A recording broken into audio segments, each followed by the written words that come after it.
ఇండియాకి Christianity Britishers వల్ల వచ్చింది. అవునా, నిజమా?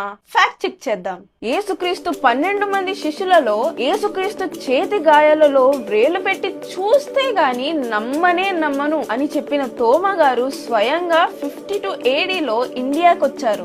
మలబార్ కోస్ట్ లో స్టార్ట్ అయ్యి తమిళనాడు వరకు గాస్పెల్ స్ప్రెడ్ చేశారు. 7.5 చర్చెస్ ని ఎస్టాబ్లిష్ చేశారు. అండ్ అరౌండ్ 72 AD లో చెన్నైలో ఆయనని మర్డర్ చేశారు. తోమా గారి ద్వారా ఇండియన్స్ కి 52 AD లో గాస్పెల్ రీచ్ అయితే బ్రిటిషర్స్ కి అరౌండ్ 170 to 200 AD లో రీచ్ అయింది. అంటే మనకి రీచ్ అయిన ఆల్మోస్ట్ 100 years తర్వాత.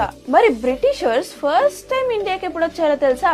16th centuryలో. సో బ్రిటిషర్స్ మన ఇండియాకి రాక 1500 years ముందే మన ఇండియన్స్ కి దేవుని సువార్త తెలుసు. అంతేకాదు, యేసుక్రీస్తు పుట్టక 500 సంవత్సరాల ముందే మన దేశం గురించి బైబిల్లోని ఎస్తేరు గ్రంథంలో రాయబడింది. అండ్ ఆనాటి నుండి ఈనాటి వరకు దేవుడు లిమిట్స్ లేకుండా మనల్ని, మన దేశాన్ని ప్రేమించారు. కానీ మనం మాత్రం తోమా గారి లాగా చూస్తే గానీ నమ్మం అని స్టబర్న్ గా కూర్చున్నాం. బట్ మన ఫెయిత్ కూడా తోమా గారి ఫెయిత్ లాగా రీస్టోర్ అవును గాక.